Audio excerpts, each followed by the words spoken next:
Yeah, that's right. I see the chat. I see y'all rocking. I see y'all coming. Hit that like button as you enter the building. You know what I'm saying? Hit that like button. Show your love. Show your support. You know what I'm saying? This that dope soul. This that new thing. Nobody don't know about it. Hello, Knick family. Welcome to the Just Knickin' It weekly show. I'm your host, Stephanie, aka Queen, and as always, we have a lot to talk about. I'm joined by Ajay, the villain, Hollywood. You see, I'm late, right? Jeff couldn't be here today. Jerrell can't be here today. So I'm waiting on Hollywood. We call him Hollywood because he always wants to make an appearance and get his shine. Like a grand entrance. I'm all right, Queen. How are you? But no, for what it's worth, I'm gonna tell you guys why we're late because you guys notice you're on. This stream is on. What's the matter? An echo somewhere. Hold on, let me find it. Let me find it. Okay, I found it. You got it? Here you go. So I was letting everybody know we're late because for some reason I'm green today on the camera. There's no green light here. My wall's not green before. I don't know, like the webcam all of a sudden decided to show green. So I'm green today. I gotta, next couple of days trying to figure out how to fix this, but right now we're just gonna go with it. Yeah. Salute to JJ. Only one rocking with us. We got 12 rocking. JJ, the only one in the chat right now. We appreciate you. Don't worry, we'll get him going. Yeah, for sure. For sure. He said it looks cool. It looks incredible. Like I'm the Hulk, the Incredible Hulk. Like the original, not the Lou Ferrigno joint. For sure. Yeah. All right. So today we're going to talk about, Mike Brown's presser. We're going to talk about who's the pressure on. Like with Mike Brown being hired the way he is, you would think that most of the pressure is on him. But you can make an argument for Jalen Brunson. You can make an argument for Cat. You can make an argument for Leon Rose. And as JJ said, you can make an argument for the players as opposed to the coach. So we'll talk about that. Also, if you want to chime in with Summer League, you can do that. I may catch them tomorrow, probably not live, but at some point this weekend I'll tape it. Tape, right? That's tape. Oh my gosh. Young kids are like, what do you mean tape? What do you mean? What does that mean? I'm gonna tape the game, and then I'm gonna watch it later. All right, let's talk about Mike Brown's press conference. I didn't watch it live, but the footage that I saw was like 24 minutes. He made an opening statement, and then mostly it was just responding to questions from the media. Any overall impressions of how he came across, what he said, anything that stood out for you in his presser? Well, so I want to say, first of all, he said all the right things and quote unquote right things, right? As a new coach, he's literally saying, I don't want to say that it was scripted because he seemed genuine in what he was saying. He seems like he believed in what he was saying, but he did say all the right things, especially as a new leader of the team. You want him to understand what it is that's his job is to do here, what they expect from him, what they have to do. And, basically the last show, remember my argument that I felt like it was a little premature to say championship or bust, but apparently the front office disagrees with me. They watched the show, by the way. And so did Wally Zerbiak, because Wally Zerbiak basically said it's championship or bust. Forget about what Dope Soul was saying. It is championship or bust. He didn't say all that, but he did say it's championship or bust. But listen, if that's the conversation they had when they were interviewed, maybe that's why he got the job, because they asked him, where do you think you could take this team? He says the championship. It's either that or I failed. You know what I'm saying? So maybe that's where you get the job. But he said all the right things, and he seems pretty confident in his abilities. Listen, Mike Brown's been around the league. Okay, he's been very successful, and he has a I don't know if I want to say longer track record or more proven track record than Tom Thibodeau, which it's not, but he's very accomplished. And to think that that man didn't have a job already in the NBA is kind of strange, but because he's been very successful. At Boleg, yeah, of course, like he's not perfect, so he had some shortcomings and some failures, which is why he got fired a couple of times. But he's a very accomplished basketball mind. So, and he seems pretty confident. He knows what he wants. He knows what the front office is expecting from him, and he knows what the fan base is looking for. So, he said all the right things. Yeah, I thought so too. He's definitely much more gregarious than Tom Thibodeau, and that came across in the press conference. There was a few buzzwords. I've spoken to every player already, and I think it's important to have a line of communication with every player. So he basically threw some things in there that the front office was looking for. He used the word collaboration when it came to Leon Rose in the front office. So he's been well schooled in terms of not necessarily what to say, but in terms of what the Knicks are looking for. And he made it his business to put that into the press conference, right? So I think that's going to be different. I was reading Zach Lowe, and he said, the vibes will be different, the approach will be different. It remains to be seen, in my opinion, whether the results will be different. But you could tell the vibes is going to be different. His approach, is different. Is different as well.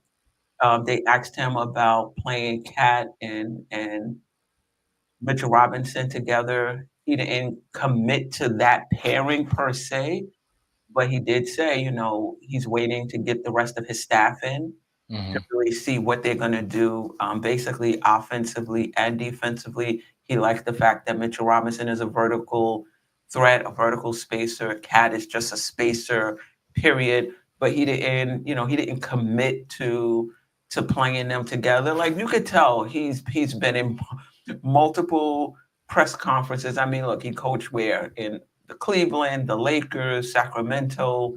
He knows what it is in terms of how to handle a press conference and what to answer, what not to answer, what's a potential trap. Somebody asked him a question about Tom Thibodeau in terms of comparison. He didn't even go that route. He said, Tom Thibodeau did a great job. He's my friend. I just want to focus on the present. So, and believe it or not, in this giant media market, you need that. Like you need a coach who can handle the media. You need a coach in a press conference to know, I know what's behind this question. Right. There's the question and then there's the question, and he knows like what's behind this question, and I'm not going to get trapped here. Right. That is true. Or the motive, the motive for the question, right? Right. I'm thinking of the word. But no, he listen, it sound, I like the confidence. I like the fact that he already mentioned that he's going to hold players accountable, which is something that we've talked about this. We not talk about in depth, but we touched up on that, right? Like we feel like Tom Thibodeau, like his style of letting players do what they want to do, which is fine. That's his way. That's his philosophy. That's how he functions. There's nothing wrong with that. It's just that this other guy is different. It's just a different way that he goes about it. And he intends to hold some of these guys accountable. So that's something different, not necessarily better. Like time will tell whether that's better or not. But at least there's something different. and let's see where that takes us. I will add this when it comes to accountability. Let's see how it plays out, because in today's NBA, more important than accountability is building relationships, because you have to have that relationship first before you can hold somebody accountable. Because if you hold somebody accountable, say it's one of your top players, Depending on how you hold them accountable. If you're holding them accountable by sitting them down, if you're holding them accountable by, playing them less minutes, if you're holding them accountable by calling them out in the press conference, like it depends on how you're holding them accountable. If you don't have that relationship with that player and it's one of your top players, that's not going to go over well. And one of the things I've learned, well, just in the NBA as opposed to college and high school, is if you don't have that relationship with the players, you're losing your job at some point. I mean, you can argue that all of these complaints we have about Tom Thibodeau, you can argue that when Dolan spoke to those players, if the players went to bat for him and said, nah, that's our guy, we have to be better. And I'm not saying that's what they should have. I'm just making a point that had they went to bat for him, Tom Thibodeau would have still been here. That's how important the coach-player relationship is. So he can talk about accountability, but he's a first-year coach here. Does he have those strong relationship with those players that he can call them out, sit them down? You understand what I'm saying? I feel like you got to gain their trust first. Right. They have to believe in you first. Then you can now start however you hold them accountable. At least that's my perspective on it. What's yours? Well, I kind of agree with you. And shout out to Size 9 who mentioned that Tibbs never threw a single player under the bus ever. I could say the same thing for Mike Brown. I don't know, but I don't ever. It's kind of rare. It's extremely rare in the NBA to have a coach throw players under the bus. I don't know the last time I've seen that. So, and I don't think Mike Brown's ever done that either. He has. He has. Not by name. He's complained about guys not doing this, not doing that. And Tom Thibodeau has done the same thing, but not by name. Like I don't. With De'Aaron Fox, he has. He said his name because I remember he made comments I believe so. Somebody correct me if I'm wrong. Yeah, check that because he said his name. Because I remember him complaining about De'Aaron Fox, but I don't not specific. Like we knew who he was talking about, right? So it's like kind of like when Tibbs was, I think one time Tom Thibodeau was talking about RJ Barrett. Like we knew he was talking about RJ Barrett, but he didn't say his name. Right. You know what I'm saying? And sometimes coaches have to do that. I don't think it's right or wrong. I just think you got to know your relationship with the players have to be strong to do it. Actually, I don't think you should ever do it in public. That's just my take on it. Yeah. I don't think that should ever happen in public. Like you have plenty of time. Like once you go public, to me, that means you feel that you're incapable of doing it the other way around. Like you in private, you're unable to communicate with that player to get the best out of that player. So now you're putting them out there to see if you could maybe shame them or embarrass them or get their attention a little more. You know what I'm saying? But as a coach, your job is to get their attention in private, within the confines of the team operations. Yeah. That's how I see it. So. Yeah. Anything else stood out on the presser? Well, I mean, you pointed out that he was very high on Tom Thibodeau, and I really appreciate that. That shows a lot of class. I mean, you really didn't expect anything less from him, but he didn't hesitate. He didn't skip a beat to let him know. Whoever asked the question, to let them know that, listen, Tom Thibodeau did a tremendous job here. He's a friend of mine. Like I look up to this guy. I communicate with him and so on and so forth. I thought that was really awesome. That he went that way. That he didn't. I didn't expect him to, but at least it was refreshing to know that. Oh, okay, he's a classy guy in that sense. Yeah, and I actually felt the opposite about the Knicks statement when they hired Mike Brown, and even the statement when they fired Tom Thibodeau. I think they went out of their way. You know, he did a great job coaching the bench in the NBA Finals. Like, who says that in an introduction to the coach? He's somebody. So basically, all of the issues that they had with Tom Thibodeau, they made it their business to point those things, the opposite of those things out when it came to Mike Brown. And to me, I saw that as, you know, giving a man another kick on his way out the door. Which makes the fact that Mike Brown didn't go that route even more special. Yeah. I thought it was tacky, and I thought it was, to me, and I could be wrong, chat, let me know if I'm wrong, replay gang, let me know what your thoughts on it. To me, that reeked of Dolan. Because to me, he comes across as a very sensitive guy. And yeah, it just reeked of a statement from him. I don't see anybody else in the, and I could be wrong, Knick organization going that route when it comes to welcoming another coach. Right. You know, even the statement when Tom Thibodeau got fired could have been worded a little different in terms of appreciating what you've done, but we need to move on. You know, even if you don't think he's the guy, I don't think you have to, you know, word it the way they were. So to me, both statements were a little tacky and personal. And I don't think I'm reading that because I supported Tom Thibodeau. I just felt like just be a little more classy in how you word things. So to me, I thought that was a James Dolan backed statement. But to your point, I thought Mike Brown was just, you know, he wasn't belaboring the point. Tom Thibodeau's a good coach. He's a friend of mine. I'm focusing on the present and what we need to do to move on, basically, and win this right, and win this championship. So he handled himself well. Yeah.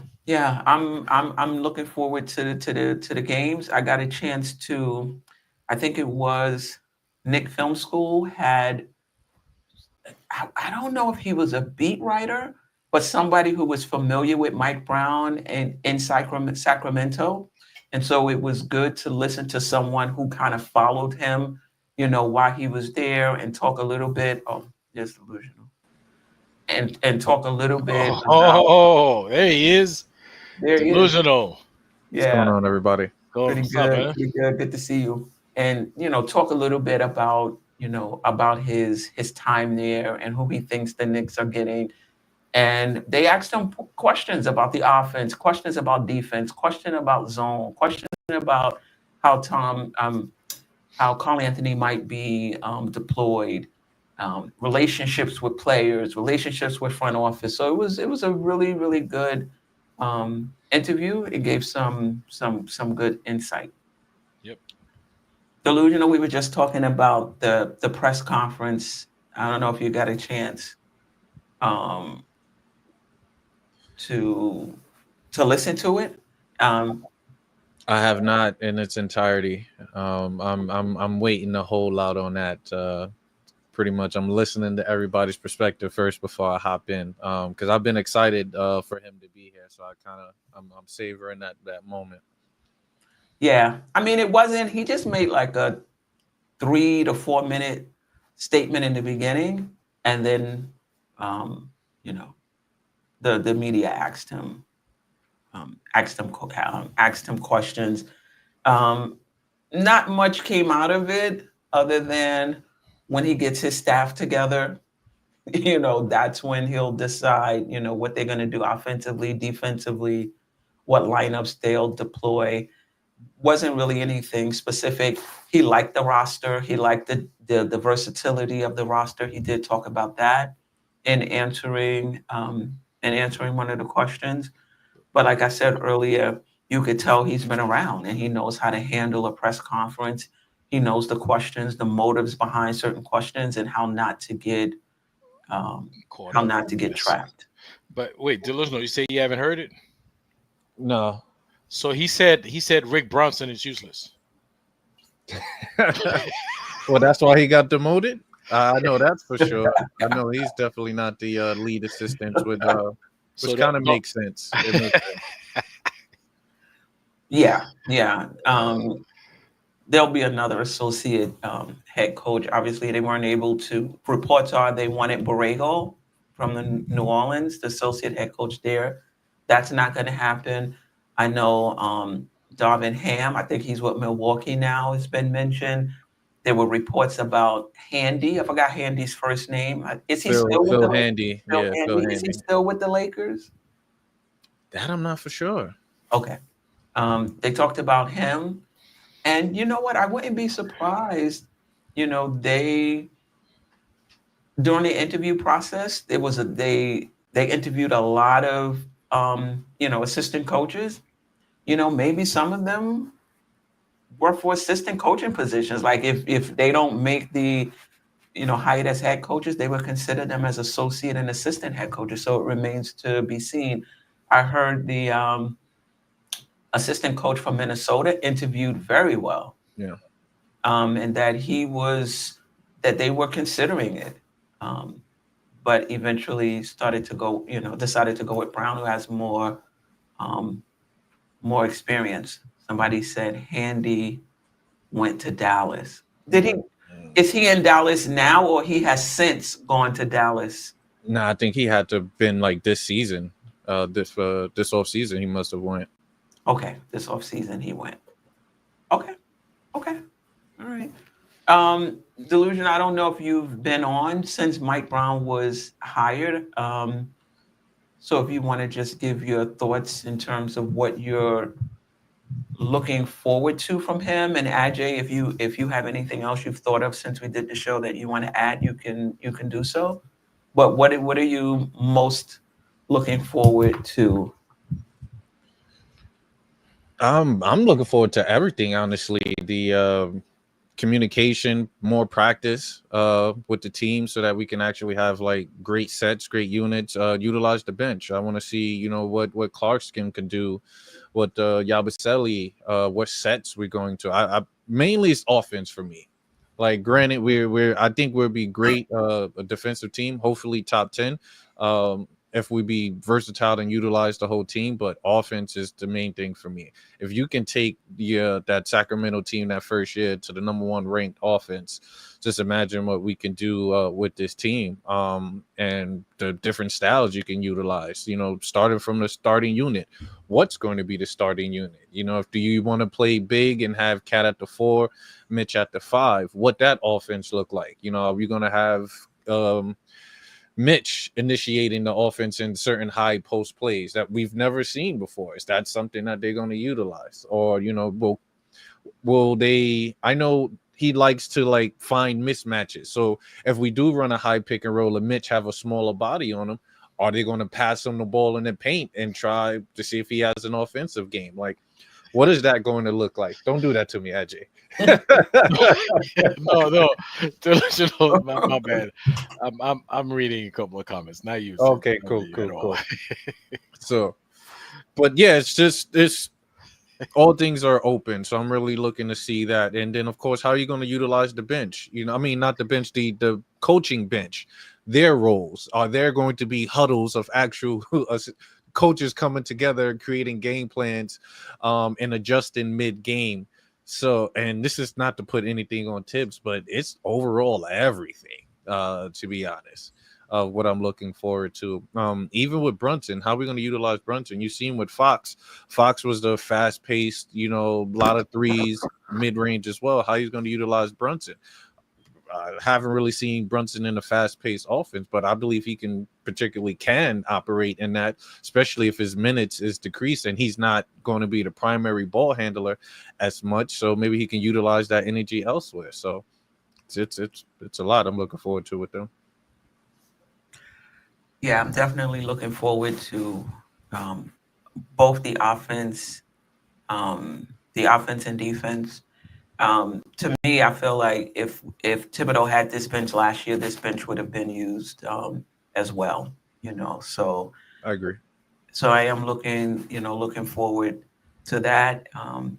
But regardless, I don't think we're gonna know about this team until the playoffs hit. You know, that's just. You think so? I mean, listen, we'll know if the offense is different. We'll know if the defense is like we'll know some things, but the playoffs is just a different animal. Sure. I feel like that's when you really learn about whether or not this team is going to be better in the playoffs. I know Ajay doesn't feel is championship or bust, but I definitely feel like this team should get to the NBA Finals. And so, you know, I mentioned this earlier, like Zach Lowe said, the vibes will be different, the approach will be different, but will the results be different? And I think that's really, I'm going to enjoy the season. I'm going to enjoy watching these guys grow and learning about Mike Brown. But we saw, you know, the playoffs is just a different animal. And what we don't know about Mike Brown is, and I haven't heard a lot about this, whether or not he's a tactician in the playoffs. And actually, the guest, I think it was more than a content creator that was on Knick Film School. Did not think, he thought it was a lateral move, and he thought in the playoffs, tactician wise, he doesn't know if it's going to be that much different. That being said, there's so many ways to win games, and there's so many ways to win series. You know, you may be in a series where even though you're not a great tactician, you win anyway. Because of the players that you have and because of them performing.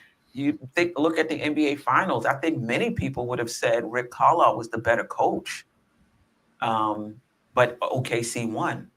You know what I mean? So there's different ways to win. A coach can be off, but you have a player drop 50 points. You know what I mean? And you win that game. Or you can have a team not playing well and a coach, like I said last week, pull the ninth guy off the bench and put him in a time when he doesn't usually come in, and it changes everything. So it's so many different factors to winning games and winning playoff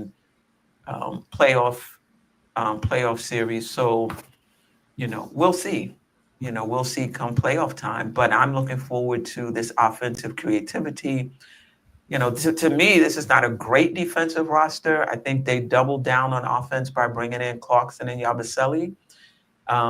And, you know, Mike Brown is known, at least initially, as a defensive coach. I don't believe he's lost that. But personnel matters. You know, personnel matters. And so, you know, let's see. I don't have hopes, Delusional, that we're going to be a top 10 defense. If we are, would be that top would be 10, Queen. Top great. 10. I'm going in strong. Top 10. But with Brunson, Cat, Clarkson, Yabusele, I don't know. We shall see. I mean, if we're able to do that, I would be super happy. Well, can we kind of rewind back to Ajay saying that, you know, that's not a championship or a bust? You know, can you elaborate on that? Your thoughts on why not? So I was saying that I think it's a little premature to say championship or bust. And the reasons I laid out was pretty much we don't know what the final roster is going to look like, and we don't know what the other teams' rosters are going to look like. So I was like, maybe we should wait until training camp, and then we look at what we have, and then after the trading deadline, do a final assessment. Say, okay, this is a championship. You know, I just said it was a little premature to say that because we don't know. Like, there's so many missing parameters. That's all. All right, I can see that. No, valid point. You know, me, I go out on a limb. I've always been kind of delusional on that aspect. Even last year when I said Eastern Conference Finals are bust, you know, people was like, all right, a little too early for that. And I saw that with this team, the way all the other teams are kind of lined up at this moment, I do think we can compete to go back to the Eastern Conference Finals. Matchups do play a role. And they thought we was out in the the Detroit series, same with Boston series. So I think we could definitely get back, especially with the injuries going on or certain uncertainties in Milwaukee. Even though Atlanta's looking really good. I can't front on Atlanta. Orlando's looking good as well. This unit is a solid unit. And then we just added 2 additional guys, which might be another one. I'm hoping we can get a Smart, Marcus Smart, get pulled up, get bought out, and we could bring him in. Then I'm putting my chips all in for a championship. Yeah. We definitely, we shall see. Well, let me get to the chat first, and then we'll talk about who do you think has the most pressure on them next season. Yes. So while Delusional was talking, you know why I was laughing, right? Let me show you real quick. Kerry Cox posted Mo Cheeks, and you know why I was laughing, Queen, right? His nickname, Fifth Row Mo. Fifth Row Mo. That's why I started laughing. I was like, man, Kerry Cox, leave Mo Cheeks alone, man. But you know what? Mike Brown has a reputation. It wasn't always like this. I think that time that he spent with Golden State, from what I've read, really helped in terms of empowering assistant coaches, allowing them to run practice, listening to, hearing what they have to say. Now, I'm pretty sure other coaches will listen. Whether or not they actually implement it or not is something, is something different. But he's been known to listen. I think I saw a clip of him, and he talked about how one of his he called him an offensive coordinator, defensive coordinator, came up with something. So listen, we're not always privy to how the relationships between the assistant coaches and the head coaches are, but he gave us some insight, at least in that clip. So we'll see. All right. Salute, Keith Turner. Appreciate you. Okay. All right. A-Train. Top 10D, they don't call him Delusional for nothing. A-Train coming with the humor every week. A-Train is hilarious. Top 10 defense.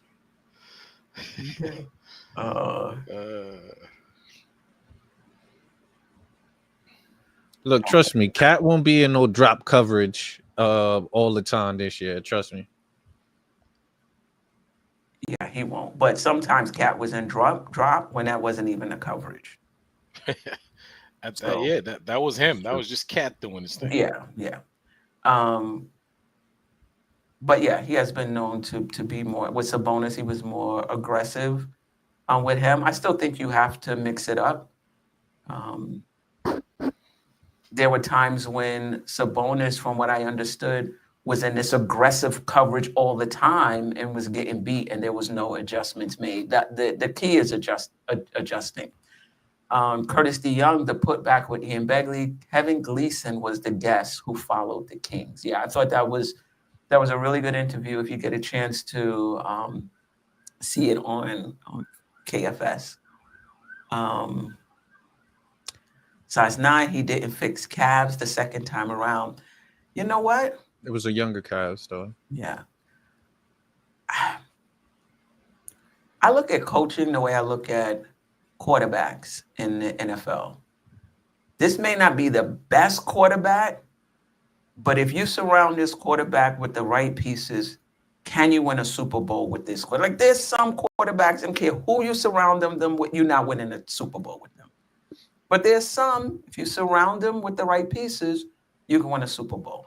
When it comes to these coaches, you can look at them in tiers, basically. And whether they win a championship or they're successful or not, it's so many factors that go into a coach being successful. It's not just whether or not they're a good coach. Mike Brown is a good coach. He got fired from Sacramento. Does that mean he's not a good coach? He's still a good coach. You know, fit matters, roster matters. So many things matter for a coach, you know, for a coach to be successful. Takes a lot. All right. I don't care if we went 45 or 65. I'm waiting for playoffs. Upcoming regular season for this team means nothing to me. JJ, I feel you on that. I feel the same way. Like, I'm not looking at totals, I'm looking at process. I'm looking at what's our offense looking like, what's our defense looking like, how are players performing. Like, I'm looking at process stuff. I'm not particularly looking at wins. But Queen, the process, I mean, that gets developed. That happens during the regular season. That's why the regular season is important. So you can't, to me, it's like you can't just jump into the playoffs, right? You have to, there's a lot of things you got to develop, especially with a new coach, right? His process, his method, his philosophy. Then he has to adjust to these players who got to develop more so develop chemistry. Because remember, this is the second year of the core together, right? And then you add a couple of pieces which may or may not make a big impact on the existing chemistry that is being developed, right? But all that happened in regular season. So the regular season to me is vital. It's extremely important, right? You know, the playoffs will determine what the final the final analysis or the final grade or whatever the season is. But the regular season is the build up to that, not just in terms of wins and losses, right? But in terms of getting the team ready for that important playoff portion of the season. Yeah, I agree with that. I guess what I'm saying is I'm not going to get all excited about whatever happens in the regular season. I get excited. That's what I'm saying. Every game they win, Queen. Yeah, I get it, but going off the, oh my God, we won 65 games. We about to win the championship in 4 games. Like, wait, Queen, if we win 65 games now, that's how many games did Cleveland win? No, granted, but I mean that's still history right there. You know, no that's doubt about still, it. What I'm saying is that's progress. I'm going to enjoy the ride. I'm going to enjoy the ride. But I'm not going to be like, we won 65 games, we went in a chip. Like, right. That's all I'm saying. Right. Like, I'm not going to be all because we could get bumped in the first round. But right, I hear what you said. That's all I'm saying.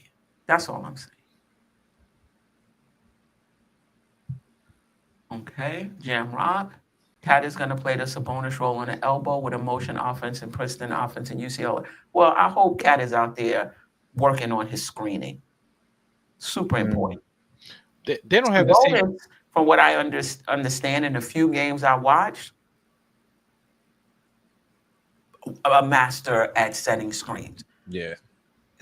That I hope Cat is out there, first of all, doing defensive slides. What Kendrick Perkins says, they got people for that. They got people for that you can hire that can help you move your puppies, you know, and setting screens. I mean, but yeah. Queen, I Cat and Sabonis, they don't have the same skill set though. They don't. I mean, right. They don't. So I don't know that he's going to be playing that Sabonis role. Like we literally have to wait and see what he's going to do. Well, and I agree with you in terms of setting picks because, you know, that obviously pick and roll. The very important part of that is pick. You know what I'm saying? So if we can't get that going, to forget the end roll, but or pick and pop. You know what I'm saying? Because that has to be. They have to make conscious effort for, you know, to work this one into Cat's head. Like you have to be able to set those picks because that will open a lot of things up for the offense if he's able to set the right picks. Yeah. I mean, listen, they're different players in a sense. Sabonis can bring the ball up the court. You're not going to see that with Cat. Sabonis is not a good outside shooter. I think he at his most maybe took 1 or 2 threes, you know, per game. That's not his game. That's not his game. The passing, from what I'm hearing, that Sabonis is actually a better passer than Cat. I think Cat's a good passer, but so we'll see. we'll see. He definitely will stretch the floor a bit more than Sabonis. You just have more offensive options with Cat, but Cat has to be like focused, like just like focused in terms of his pick setting, his defensive IQ, like just so many things have to take an uptick.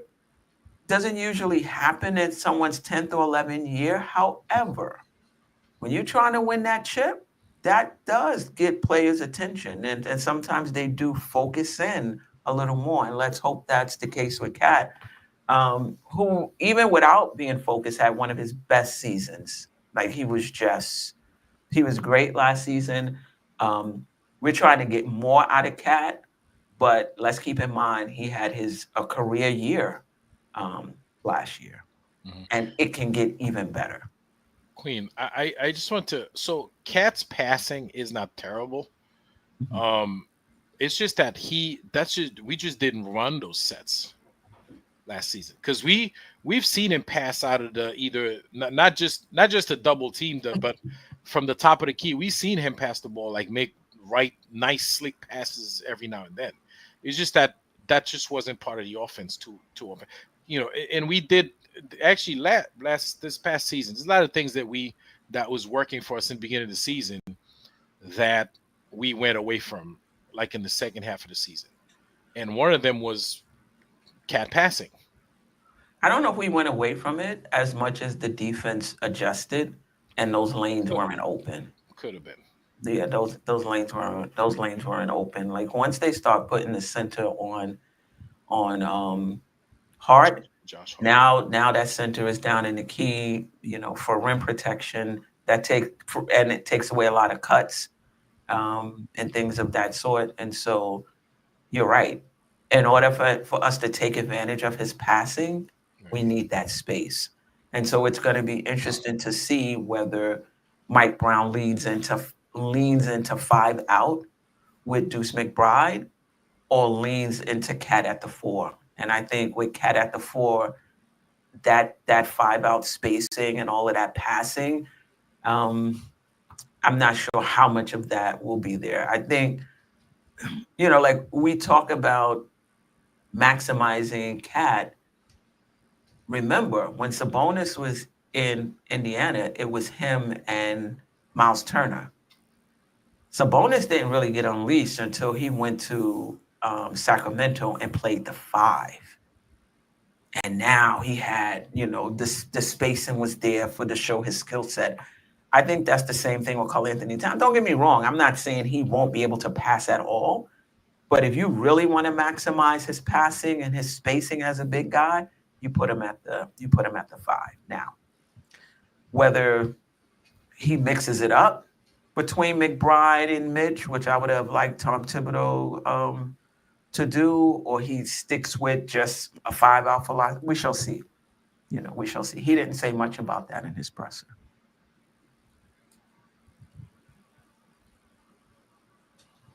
All right.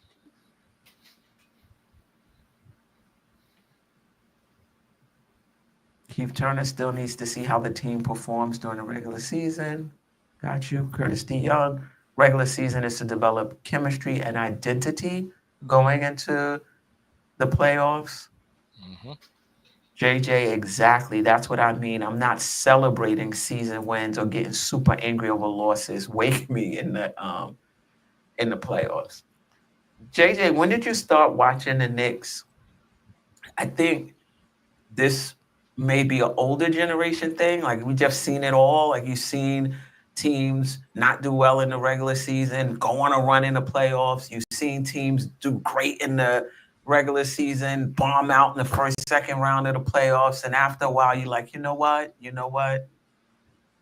Wake me in the playoffs. So just how old are you? We just seen it last season with Cleveland. Yeah. Look, it's part of basketball. If you love basketball, you love the Knicks, you're going to have those up and downs. You're going to have those support games. Look, I tell you like it is. I get frustrated in game 1 coming out and we get blown out to a lesser team that I think that we should win. That's just me. And granted, people will say, "Oh, it's just game one." No, we had training. We had all summer. We had let's get it going. Let's start it from game one. Like that's that young energy. You see what I'm saying? That's that young Queen. energy. It's not Right? no young Game energy. one. I've been a Knicks fan going back to. Granted, I could say 99, but it's really the early 2000s of watching them and making the playoffs and not making the playoffs. Me truly understanding the game when Marbury came and had that fandom that had been there through the Wilson Chandler time period, the Chris Duhon time period. So I've seen it all, Queen. I've seen it all. It's just me personally and my emotions and how I'm attached to it. So I just think that's it ultimately. Listen, don't listen to Queen. Queen was pissed when the Knicks lost game one to the Celtics. She was mad. don't listen to her. All right, cool. That's the playoffs, though. It wasn't game one of the season. No, game one of the season. The first game of the season, we got blown out. Queen was like, "What the hell was that?" I mean, she's like, "No 3-point defense, like no adjustment, like game one of the season." I was like, "Really? Okay, yeah, correct." Yeah, correct. Right. My energy must have been really good. I'm sure that died down quick. Yeah, but then what happened? Then we lose a game to what? To the Hawks that we should have won. So with certain things. Yeah, no doubt. But that's going to happen during the course of the season. Correct.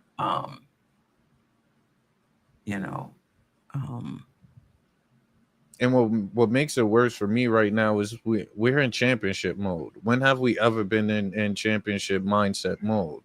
So we here. So my expectations, it's very high because you took me out to dinner, you won and dined me. I'm expecting it all now. Pause.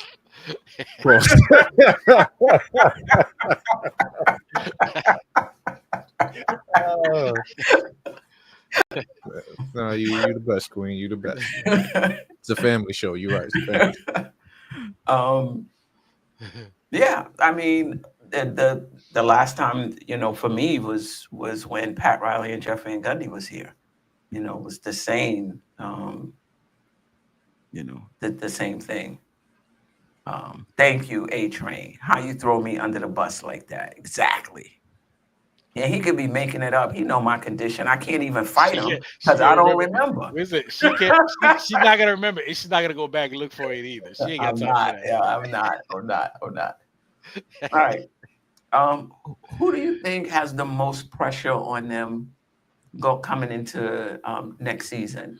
Some would say Mike Brown because this is his first year, and I don't hear no grace for Mike Brown. It's like, okay, win the championship, this year. You can make a case for Jalen Brunson. I've said this maybe a season and a half ago. He's a darling right now, but within another season or so, he's going to be just like Giannis, just like Embiid, where the fan base is going to be questioning whether or not they can win a championship with this guy as their best player. And 1 year later, here we are, right? Knicks fans complaining about him and wondering if he's that guy. So, is he under the most pressure? Is it Cat? Some can argue that Cat was one of the plays, and nobody knows this, speculation, that didn't give Tom Thibodeau a strong, endorsement. This is his 11th year. He needs to be unlocked. How many coaches have tried to unlock him? At what point is it him and not the coaches? So is he under a lot of, pressure going into next season?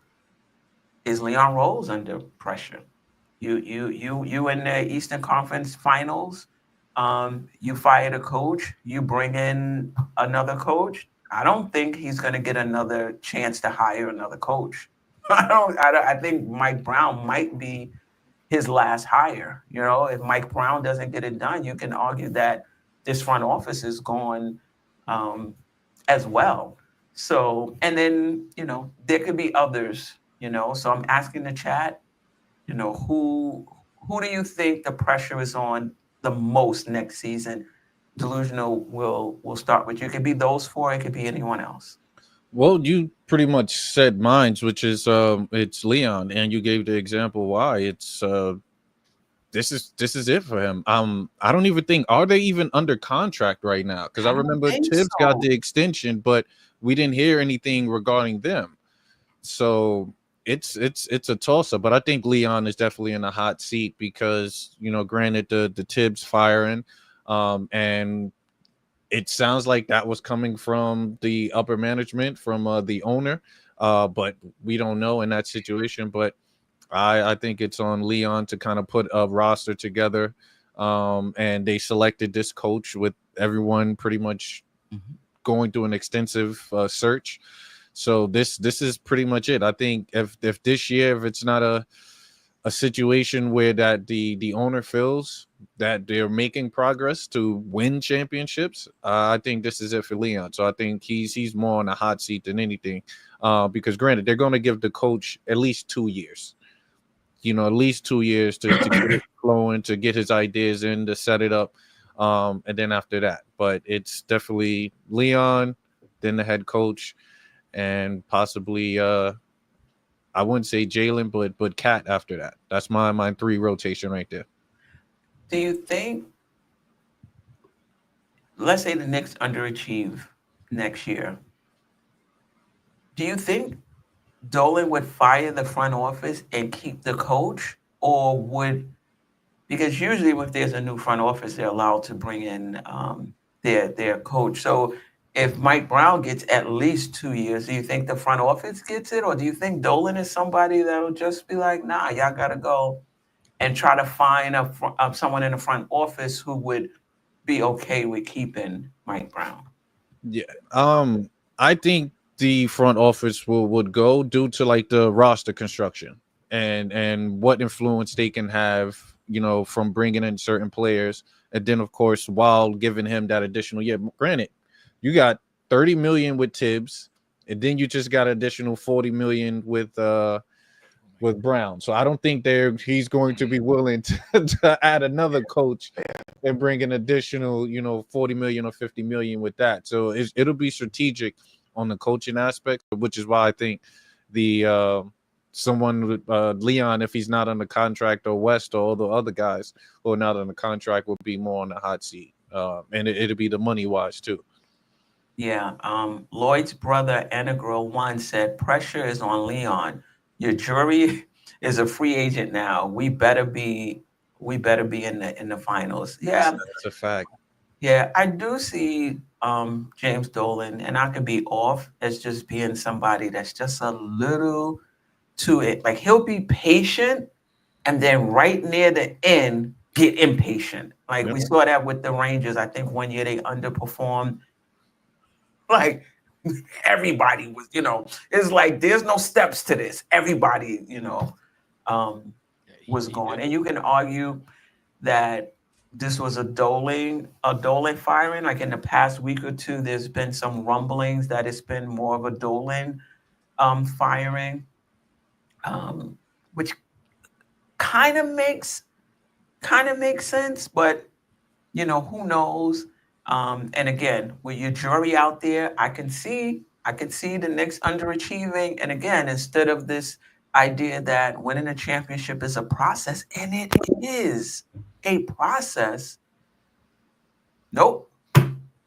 Your jury is out there. You know, Leon Rose has. So I can definitely see that.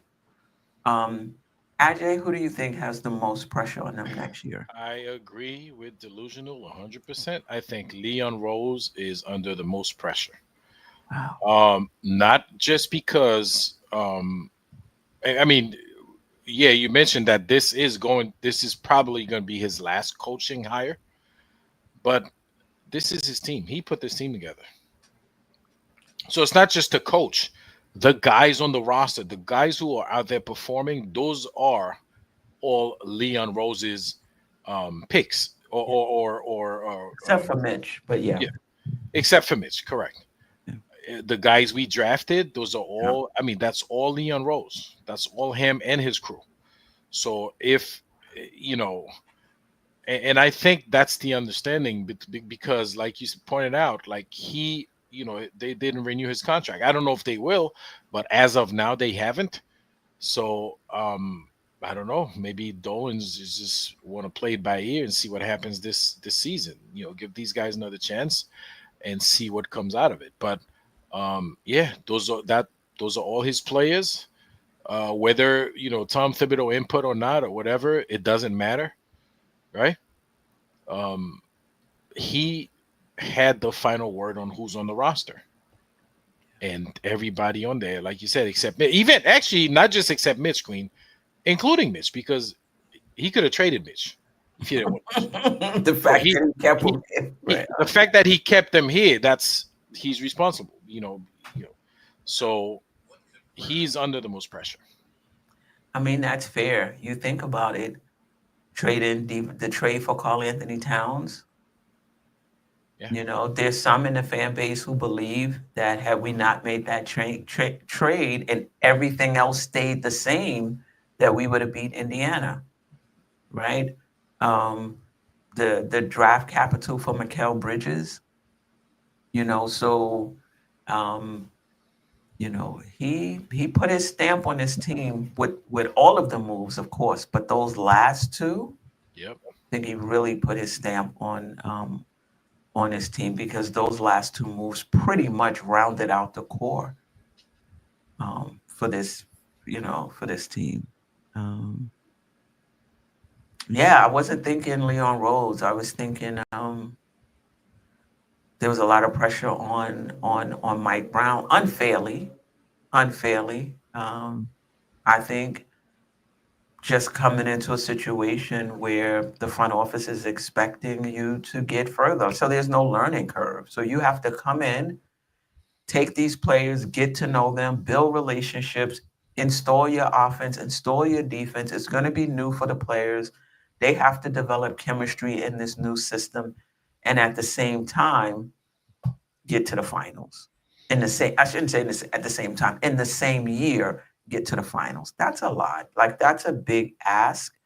And as much as we say finals or bust, I don't think he gets fired if the Knicks don't make it there. I think there's a lot of disappointment, maybe questioning, did we get the right guy? But I don't think he get fired. So I'm gonna say, I agree with you guys, but I'm gonna say Mike Brown, and I don't think it's fair, but it's a lot of pressure on him coming in next year to prove that he can keep what worked with this team as far as culture and working hard and attention to details, and take it up a notch offensively and defensively, and the utilization of lineups. That's a big ask in the first year. All right. Let me get to some of the chat. East Blue Drew, the guys who wanted Tibbs gone got a lot of pressure. I mean, we don't really know who those guys are, but I agree with you. Magic Johnson spoke about this. They got a coach fired. Was it Westfall? I believe it was. And they brought in Pat Riley, and at least the players felt the pressure. Like, if we're gonna push this guy out the door and advocate that we needed a new voice, a new guy, we better show up. So whether or not the players who wanted him gone, and I shouldn't say wanted him gone, didn't strongly endorse him, whether or not they feel pressure to that's a good one. To make it happen, or show that, look at me, look what happened. Now I'm under a new system. Look how I'm flourishing. Whether or not they feel that pressure remains to be seen. Mike Brown probably has 5 years to get it done. I wouldn't put money on that. 5 years. I wouldn't put money on that. 3 years? I think they would give him 3. He signed a 4-year contract, right? I believe it was 4. Yes. You don't got no 5 years. Yeah. I do think he get the entire tenure though. I do think he lasts. Yeah, but that means he'll get it done before that. He's not going to get 5 years to get it done. No. I don't think I don't. If the Knicks don't win a championship, I think he gets fired in his third year. In which year? Three. 3? Okay. Yeah. Jam session, Cat for sure. If he doesn't mesh better, they will trade him for sure. Not what I want, but that's what I feel. So he feels like Cat has the most pressure on him. I do think there's some pressure on Cat. I do. Keith Turner, I believe, let's say we lose in the first round, this whole regime is probably gone.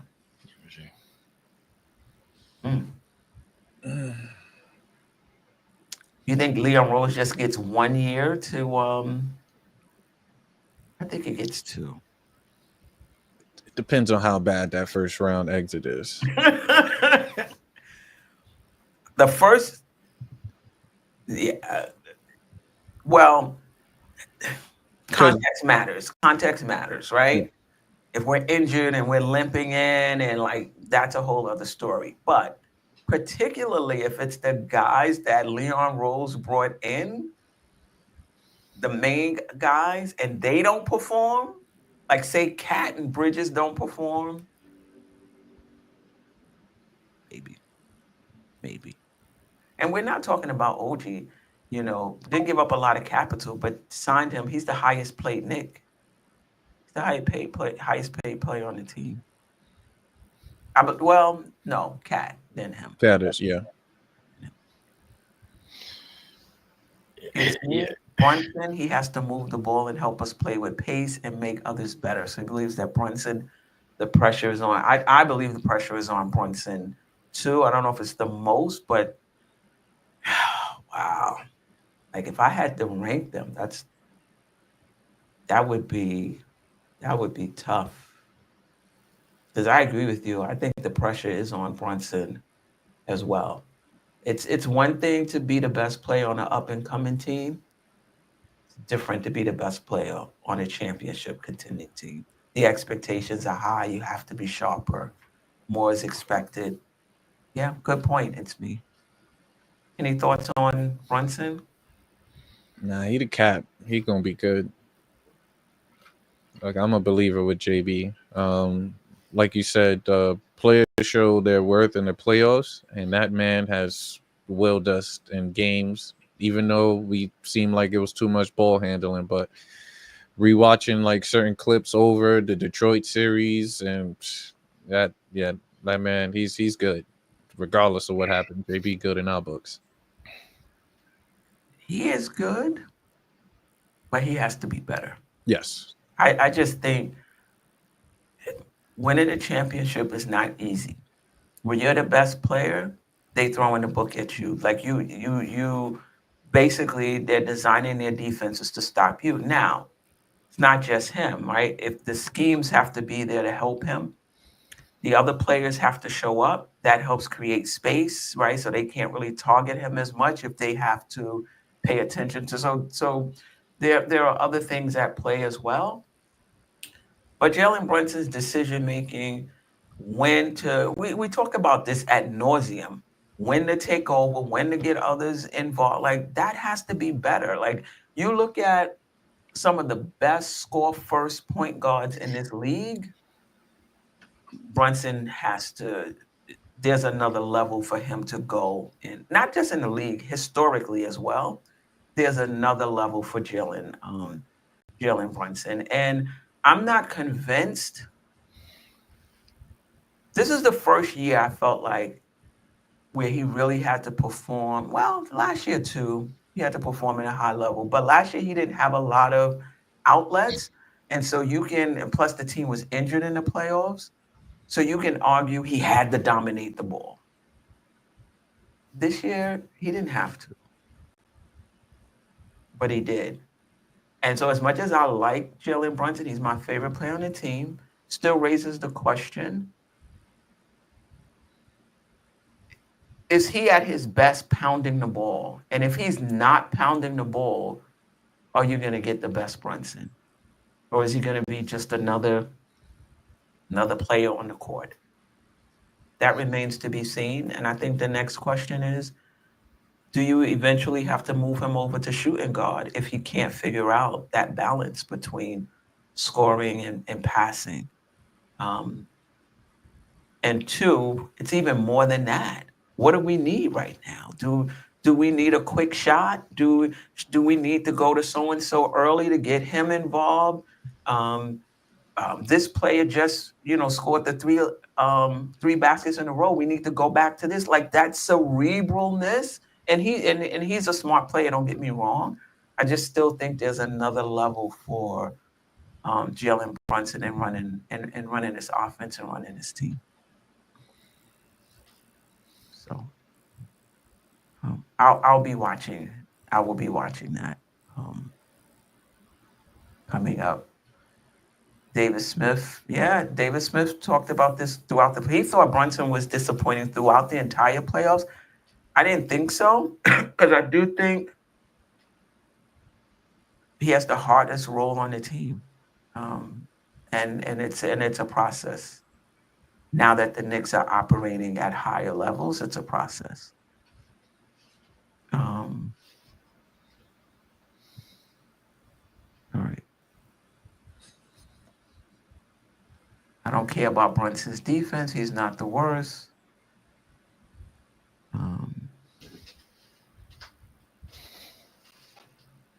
They'll be better defensively.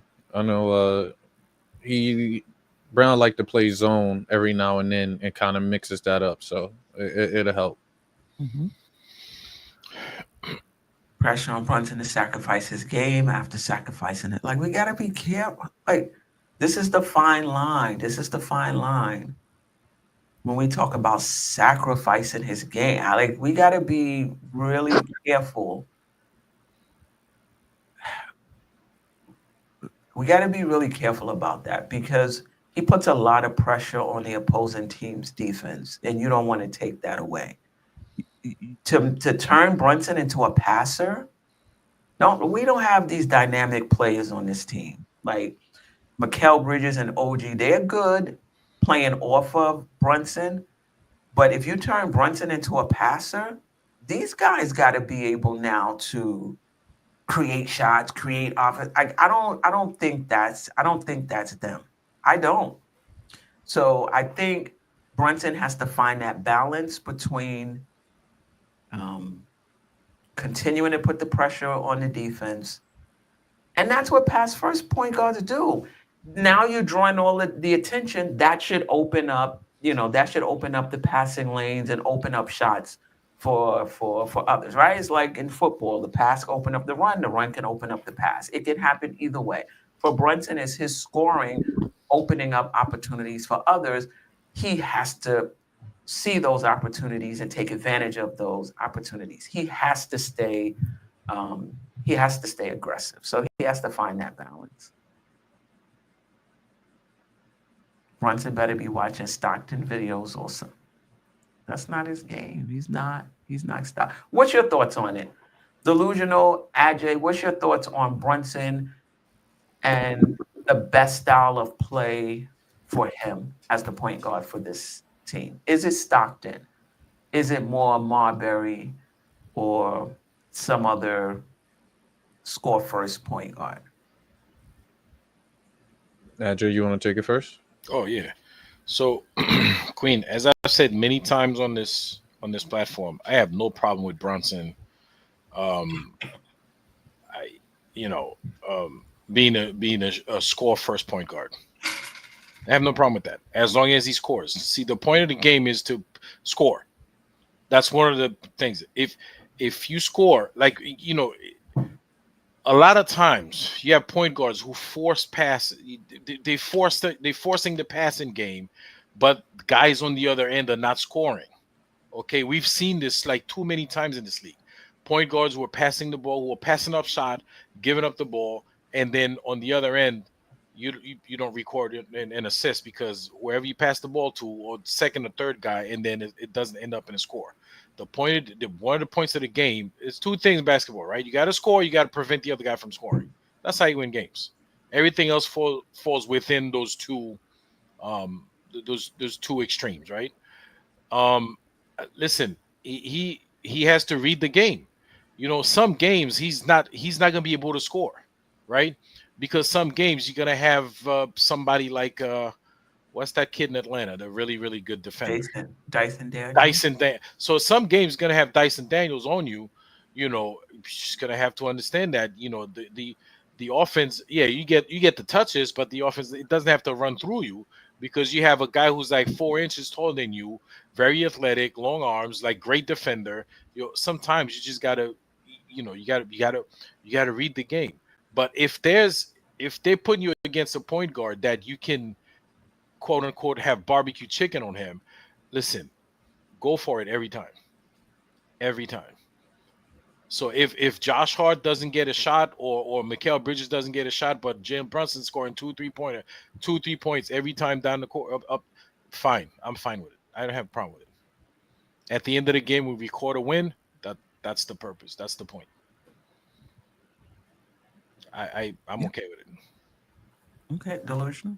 Yeah, for me, it's tough because we don't know what system is going to be brought over. So I would want Brunson to operate within the system. So if it's a fast-paced offense where he could come up and get a transition 3, I'm fine with that. I don't mind if he still gets his shots up. But if it's a situation where the game plan is to feed Cat in this game because he has a smaller individual on him, then I want to see that be the focal point. Like, I want to see it transition from each game. I don't always want it to be Brunson every night, you know, with 40 points. I would like a balanced thing. Like you said, seek out the mismatch, let them go to work. If that don't go, then it's another plan that's in there. Whether it could be OG's night, of which we've seen happen. So as long as it's diverse, but then I still want my captain to be captain.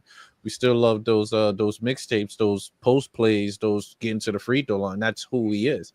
So maybe that can be the fourth quarter is Mr. Brunson time period for him to get a bulk of those points. But for the first 2 quarters, I would love to see a more facilitated in offense and rhythm JB.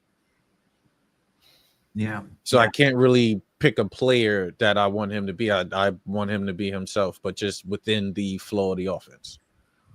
Yeah, I mean, I do would love that. I would like if there was some,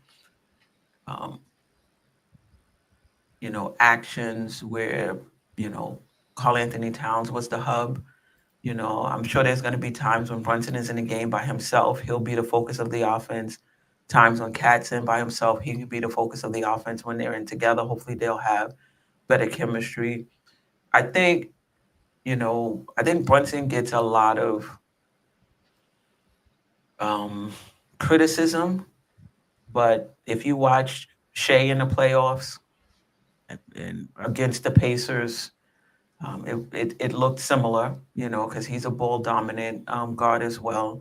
If you look at other ball dominant guards in the league, it kind of, you know, it kind of looks the same. He has to figure it out. I agree, between getting others involved and staying aggressive. It's like if we're playing Durant in his prime and Durant decides that he's going to be a passer. If you're the other team, you're like, whew, thank goodness. Like, wow, that's great. That's great. You know, he's sharing the ball. Everybody's getting involved. We only got to deal with this monster, you know, maybe 17 possessions a game as opposed to 25. You understand? So that's what I'm saying about just trying to find that balance, because you don't want to let that other team off the hook either. And it's his aggressiveness that will open up things for, and Cat too, because you have to have advantages. Like Brunson creates advantages for others. Cat, if he's double teamed, creates advantages for others. I don't know if we have anybody else on the team that can create an advantage for others. Those guys, in my opinion, play better off the ball, play better with others setting them up. And that doesn't mean they can't put the ball on the floor and attack a closeout. That's not what I'm saying. It just, to me, Brunson and Cat are the best at drawing a double and creating an advantage for the other teams. I think Bridges has that potential. Let's see if that if we see that next year. A-Train, Ajay, I agree, but his discernment gotta be better. Okay. Okay. Well, that Queen, that was a follow up to A-Train saying that, like my statement was, like, so A-Train didn't agree with my statement because other players like might freeze out, like, because they don't get the ball and stuff like that.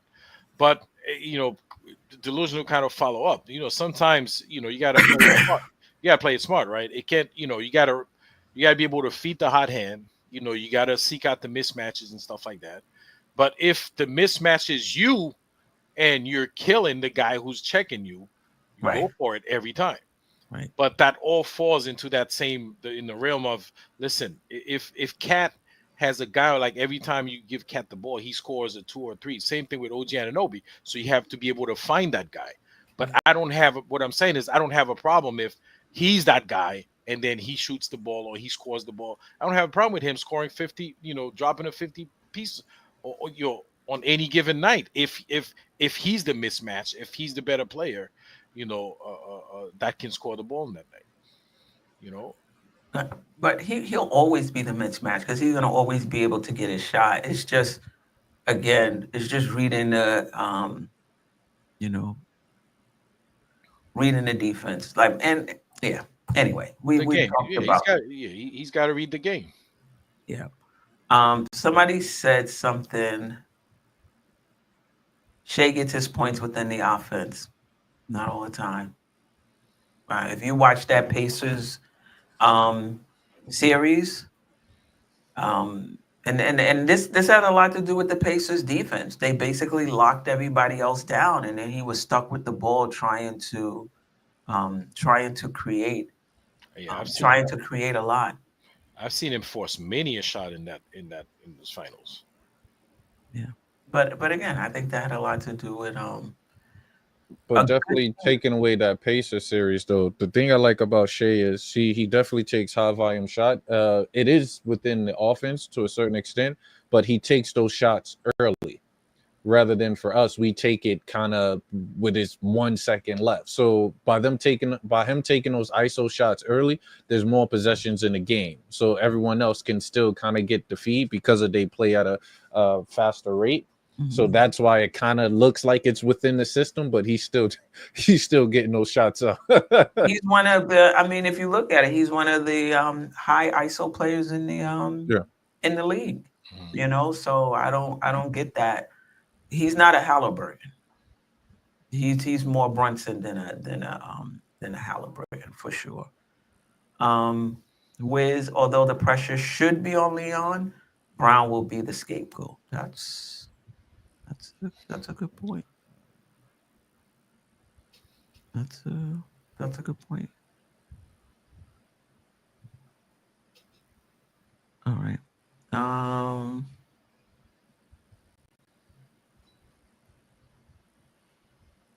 Okay. The only problem is that he could freeze other players out. Then you get to the point. Yeah. The stagnancy though in the offense though has a lot to do with. They don't have to play those guys.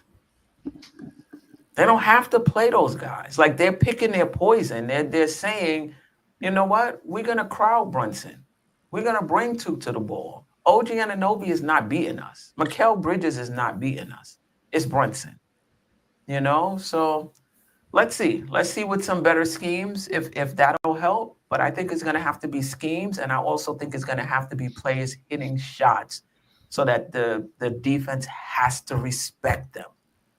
And that's going to create the space also, help create space for Brunson.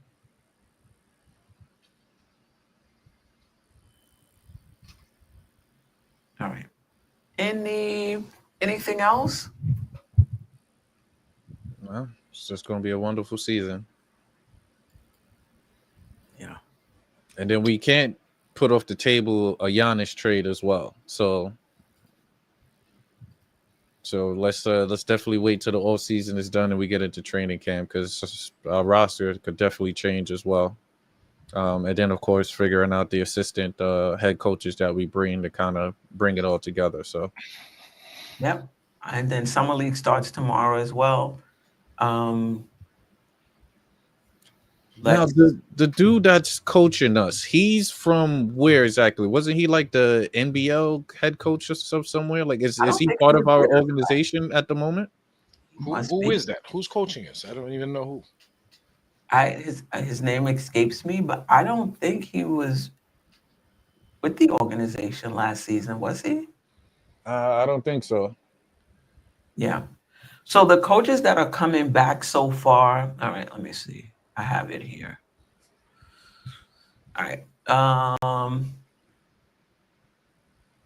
Rick Brunson, Mark Bryant, Maurice Cheeks, Fifth Row Mo, and Darren Erman will return to the Knicks bench.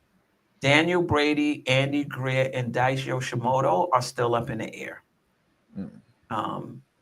So not sure whether or not they will. What about what's his name? He used to play for the Knicks too. What's Othello Harrington? Yeah, Othello Harrington. Mention him. Yeah. He didn't even get a ride back from Indiana. He had to find his own way. We haven't heard anything from him. Real quick, Delusional, in terms of that last spot, do you want the Knicks to fill it, or do you feel like that 10th guy probably won't play much anyway, and so leave it for one of the second-year players? And once again, thank God I'm not in the organization. This is a tough position, right? Because you look at the roster as this whole right now, right? They talk about developing the youth and all of that. I don't even see any minutes for the youth, to be honest with you. We talked about this at the last show. Are they talking out of both sides of their mouth? Or do they feel like the development is just in practice and they weren't even getting that, maybe? Because they're not talking about development in terms of playing time. Right. Because we look at, let's speak on the guard position. You got Brunson, you got Deuce, you have Mikal, and you have Clarkson, right? Deuce minutes is definitely going to decline a little bit more because now you have Clarkson and Mikal that's going to be playing those massive minutes, right? So that Kolek, he's done. Like, right? There's no reason, right? So then there's no reason to bring in an additional point guard, which I would have loved for Marcus Smart to be a pickup, another defensive individual that can play the 1 and the 2. So I don't know if we go that route. Then you go for the small forward as Hart, and then it's our French guy. What is his name? Pacome Dadier. Pacome Dadier, right? So that's that position. Hart is going to play most of that minutes. We already know that. And is OG going to be our starting small forward? You know, so it's like, what is that dynamic for that small forward position? We know Cat is at the power forward, or he could be the 5. You have Mitch. You have what's our bench center right now? Hakaporti. And Yabusele. So you have all those minutes tied up. Like where are we going to? So I don't know. You know, it's either, and everyone probably would hate this. I was even thinking possibly a Ben Simmons sighting. You know, more of a big that can play defense. I'm thinking defense, not necessarily on the offensive end. I'm thinking mainly defense, with someone that can play the 1 all the way to the 5, where you really think about it. So he can just be a plug and play whatever needed if injuries happen. So it's I don't know, Queen, to be really honest with the way it's set up right now. I have no clue which direction to go. I would probably let it sit out because you have the second round pick that we picked up. What is his role? Is he a two-way player that they need to do that? McCullough Jr., are we going to bring him back? You know, that's someone that I liked at the end of the season watching Westchester. So it's a lot of question marks on who could get that spot.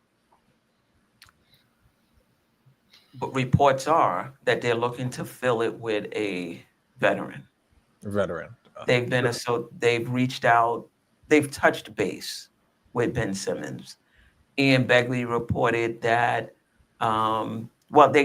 they checked in with Ben Simmons. He also said they've expressed an interest in bringing back Landry Shamet. To me, that's just so much duplication between Deuce, Shamet, and Clarkson in terms of guards. That's somewhat undersized that can shoot the ball. I mean, there are some differences between the three, but basically undersized shooting guards. Right. Basically. And there was a report today that they would be interested if Marcus Smart they're monitoring it. Right. If Marcus Smart gets brought out. Now, my hope, and I don't see it yet, was that we would have a big guard as the first person off the bench. I was hoping that could play behind the non-Brunson minutes at point guard, but also can play with him so that he can play more off ball. Unless they're going to do that with Clarkson, who can handle the ball some. He's an underrated passer, but he's not a point guard. And then the defense with him and Brunson together, what is that going to look like? So I'm not really sure about the guard rotation. Can I say something on the defensive end? I think he can be a great defensive player. Similar to, remember, J.R. Smith. You know, when we brought J.R. here, we thinking, okay, he's going to be solely offense. But no, J.R., you know, under Woodson was locking up and playing great, the best defense he played in his entire career. And I think that Clarkson have the athleticism and the prowess to do that, especially playing on a winning organization. I think winning organization kind of put him intact rather than when he was in the Utah, you coming off the bench, he's like, all right, I'm just going to give you buckets, you know? So I think that can change, but ultimately we haven't seen it. So we don't know I get yet, what you're saying. Yeah. Cause I kind of agree with that sentiment. What, you know, they may not have done it up to this point, but do they have, you know, can they play defense? And is it just a matter of being held accountable or being told, this is your role, this is what we need you to do, and will they buy into it? So yeah, I think he has the physical tools to play defense. but would he do it? Will he do it? And yeah, that's a good point. But who would you pick in your case? Because I know you said you wanted a big guard. So would you go with a Marcus Smart or would you go with a Big Simmons? No, I would go with Marcus Smart. Yeah. I would go with Marcus Smart. Marcus Smart, you know, he doesn't shoot the three well. I think he's a career 32% shooter, but he takes 4 a game. So he's a willing shooter, and you're just not getting that in Ben. But this is the thing. Is Marcus Smart gonna play? Because you're right, that now reduces minutes already for and we're gonna do the show where we go through. I think we did this last year, the depth chart and how many minutes you know somebody's gonna be getting like 10, 12, 15 minutes. It's just not enough minutes to go around, right. Even with Mike Brown bringing the player minutes down. So I don't think we're going to be seeing 38, 39, probably not even 37. But still, you're playing 9, 10 guys. You know, how many minutes is there? Right. To go around. Geoff said maybe there's some consolidation trades coming, 2 for 1, that might open up some playing time for some of the young players, but I don't like, you just brought in Clarkson. Like, so if we're talking about, you know, opening up minutes for Cole, like, unless you don't sign that 10th guy, you know, so. And we can use that money too, to be honest with you. Yeah. So, yeah. So they want the young guys to be developed, but they're bringing in a lot of these veterans, and I don't see how that's going to happen. Again, unless it's more, Mike Brown is going to practice more. So Yes. maybe that's where they'll see their development. Maybe Mike Brown would be more open to them playing in the G League. I know Tibbs, I think, felt that they would learn more being around the team more, but maybe they'll go down to the G League more than they did under Thibodeau. You know, Yeah. Queen, I was gonna say, Delusional, you mentioned, so you expect Mikal Bridges to play massive amount of minutes? No. Oh, okay, because he's not. I mean, I think it's gonna be balanced. Okay, so Jordan Clarkson's gonna be eating some of those Mikal Bridges minutes. Correct. Okay, so it's not going to be just him. So it's not gonna be. He's not gonna be sharing with Deuce. Sometimes you will see the two of them on the floor at the same time. You saying Deuce and Clarkson? You referring to Deuce and Clarkson? Yes. We'll see the two of them on the court at the same time. Yeah, and the Knicks must feel comfortable in their ball handling, the ball handling of those two, that it'll be, enough to in that second unit to run the offense. We talked about this last time, Delusional. I'm just interested in your perspective. I don't think it's going to happen.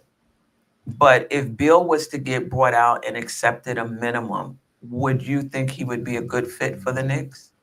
Bradley Beal we're talking about. I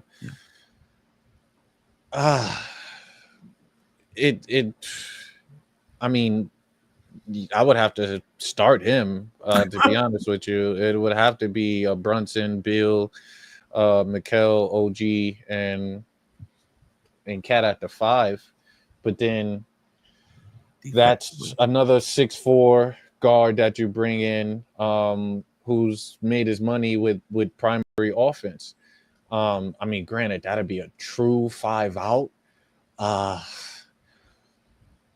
That's something that you would have to do it, because you're getting him on a rental, you're getting him on the cheap.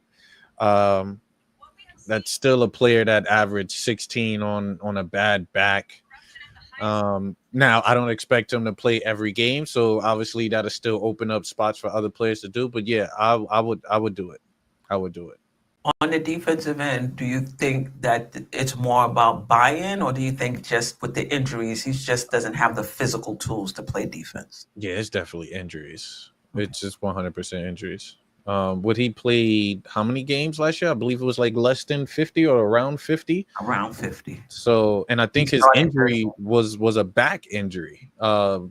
Back injury for a guard, that's a recipe for a disaster, honestly. And he plays defense. Trust me, I was watching highlights of him, blocking guard shots and stuff like that, and diving for balls and locking up. He can do it. It is tough. At this moment, I would like to keep, have a bigger guards. We need wings, someone that can kind of play defense, because you need someone behind JB that can lock up. We can't have multiple guys taking possessions off on defense. So it's tough, but I would still take that chance. You're gaining more than you're losing per se, because then you can switch up that roster. I wouldn't play him more than 30 minutes a game, but you would switch it up. It's an experiment. It's a good experiment to have. For the minimum, I would take a chance as well. Right. And I think last week, we all said he would probably start. He would probably start. And I think he's at a point in his career where I think he would know he's not the primary option. I don't think he would be coming here trying to be who he was in Washington.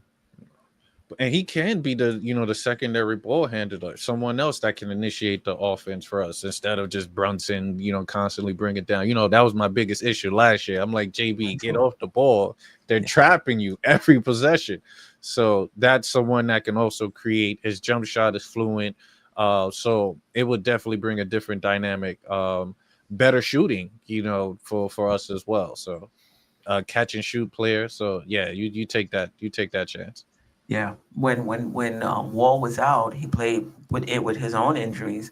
He played the point. I'm not saying he's a point guard per se, but He ran the offense. He was a decent playmaker.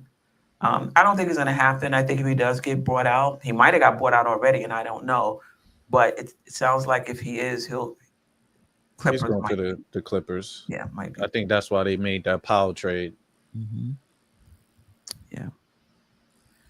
I'm okay with Brogdon too. I like Brogdon's height. It's just that he's been injury prone too, so I don't know where he is as far as health. He was a good defensive player at one point. As the injuries took that away from him, it's the last time he was really good was maybe 21-22 season, 22-23 season. So it's been a few seasons before he's been himself.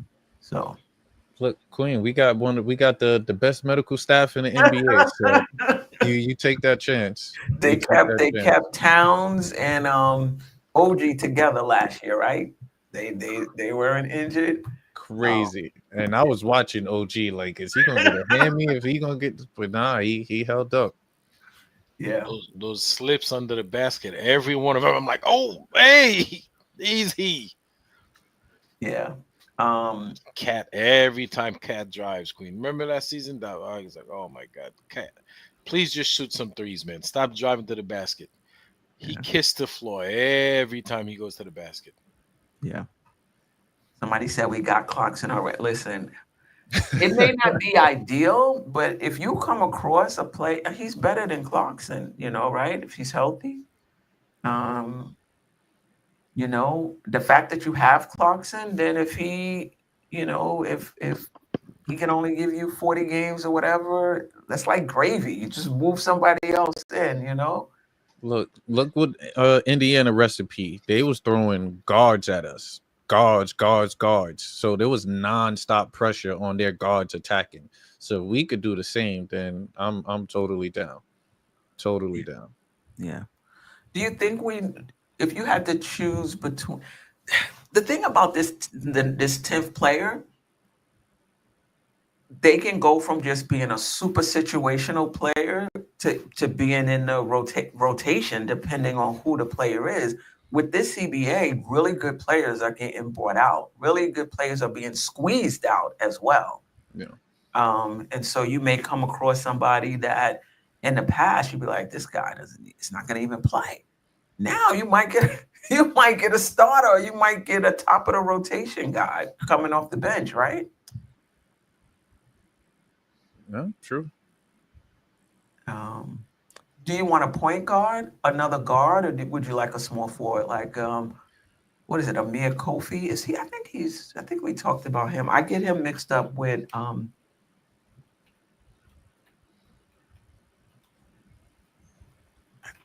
he played with the Clippers last year. Is that the same one? Yeah. Well, how tall is he? 6'7". If 6'7", we talked about him last year. For me, the way the roster is constructed now, and what I think the lineup would be is obviously they go to big lineup. I would like an additional small forward, someone that can 3-and-D small forward to pretty much bang. Because granted, let's say if OG missed some games and OG's playing at small forward, who we bringing in a small forward? We're going back to Josh Hart, Right. Are they going to put Daddier at small forward if we stay with that big lineup? So that's my thing. We need another forward to go behind OG that can defend and knock down shots. Yeah, so Amir Kofi is 27 years old, 6'7", 210 pounds, small forward. He played 72 games last year, started 13 of them, averaged 24 minutes a game, 9.7 points, 2.2 rebounds, one assist, half a steal, but really good splits, 71.1%, 40.9%, and 89%. Oh, yeah, that's good. So, efficient, and he's a 38.4% career three-point shooter, 83.7% career free throw shooter. So those numbers weren't an anomaly. career 47% from from the field. But I haven't heard the Knicks associated. Yeah, I would get a forward, someone that's athletic too. We, since Opie gone, we haven't really been seeing, no alley oops, no backcourt alley oops. So we definitely need some athletes. Yeah. This is gonna be What did you guys state you would kind of want? Bradley Beal, if we can get him, and I think most of us said he could come off the bench, but he would probably Just start. He's good enough to be started. Start. Yeah, and So you would go for a guard. Yeah, not really position delusional, but the most The best talented availability. player. Got you. Because this guard, this is the thing. I think we're too late in the game. We already signed Clarkson. So let's just say we get Smart. Is he only going to play the non-Brunson minutes? Because Brunson didn't play a lot of minutes last year. He played 35. Wasn't like Mikal Bridges in the 38, 39. So I don't think it's going to be much less than that, around 35 minutes. Say you get a Marcus Smart. You're going to just play him 13 minutes behind Brunson only? No, I don't think so. So then if you also play him besides Brunson, what does that do to Clarkson and Deuce's minutes? I mean, we've seen the smaller lineups where they had 3 guards out with the big and a OG or whatever the case is. So that could be a dynamic lineup. I can see a more of a you got Smart, you got Clarkson, and then possibly a Hart with OG and Mitch per se. That could be a lineup where they go kind of small, space the floor out with Mitch being that big body. That's something. But which is why I ultimately want a forward where you kind of eliminate that aspect because that's just too much. Even with those guys playing 35, if you go 10, somebody is playing 10, 12 minutes. It's just not enough minutes to go around. But then if we're talking best available, for me, I would go Ben Simmons because he can literally play 1 through 5, so he can just plug and play in any situation with Ben. His passing ability, rebounding, assist. We ain't worrying about the shooting, but just for overall making that team better, I like Ben. Yeah. So Eddie Gutierrez. I see trying to help AJ out. Gutierrez. Okay. Put a white piece of paper in front of white balance it. I'll try to do that. Reset the white. I'll do that. I'll try to white balance. I didn't know webcams they do that, but I'll try to do that. Yeah, shout out to Ron from Still Knick fans.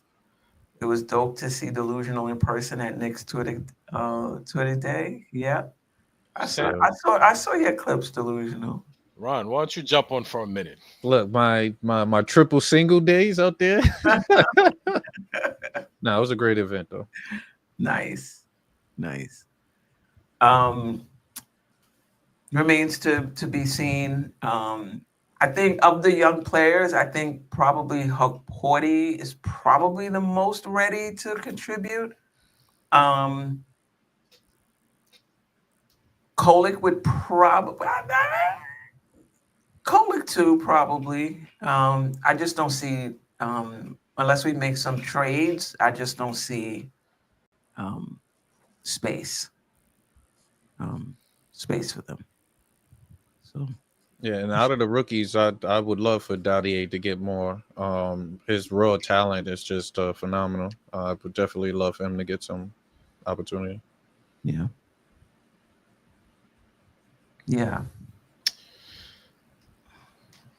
Guys, let me tell you what I think's gonna happen, man. I think Yabusele is probably gonna start some games. Just I don't know. I have a feeling Mike Brown's gonna throw him in the starting lineup to see. I thought about that as well with him at the 4 and Cat at the 5. Yeah. Yep. Him 4, Cat 5, OG 3, obviously. And I think that could work. Like politics aside, his salary, he's getting paid, whatever. I don't know. But basketball wise, man, that kind of makes sense for him to try that. Do you think he has an advantage at the 4? Like, do you think he can guard 4s? And they played him a lot at the 5, so he was going against centers, and that gave him an advantage. Do you think he would have that at the 4? Yes. At the end, well, the other thing though, can 4s guard him? I mean, I don't know if he's that dynamic that that he can't be guarded now. He's pretty good. We got that. That's a steal that we got him from Philly on that minimum. Well, not a minimum. 5.5 million. 5.5. But that's his, his skill set. Like he's I don't know. I'm surprised we got him for that little bit of money. Yeah. I don't understand why Philly let him go only for him to sign for 5.5 million. I don't get it. Well, listen, the CBA, there's salary considerations. Players are getting squeezed out. Yeah. And plus they gotta pay Grimes, so yeah, players are getting squeezed out. That's why you're able to get good players on the cheap. They're not even trading them now. They buying them out. Like, we don't even want any contracts on our books. We're just gonna buy this player out, stretch their contract. So the CBA is really creating opportunities, opportunities for teams, but for players, they're taking less than they probably would have under the last collective bargaining agreement. Right? I want to see. You're not going to change my mind. I think they're talented, but if you're trying to win a chip, I just don't think. If they're playing 10 minutes a game, 12 minutes a game, you're not counting on them. They're just coming in, giving you what they have. I think that's a good role for them. Any one of them or two of them, I think that's a good role. But the top of the rotation, the 6th, 7th, 8th guy, nah, we need more consistency. And young players aren't consistent. But the 9th, 10th guy, I don't have a problem with that at all. And I like these kids. And I like the fact that the Knicks have kind of filled out the back of their roster, because I do think in another year or two that one or two will be in the rotation. So I don't hate them. It's just where you want them in the rotation is I think where I differ with other Knicks fans.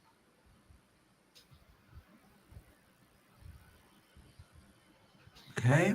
Marcus Smart might be the answer. He's a sneaky defender that can defend 1 through 4 on occasion. He might be the best fit off the bench. Listen, I don't have a problem with Smart. Ron's right about most of this, except he can't guard 4s.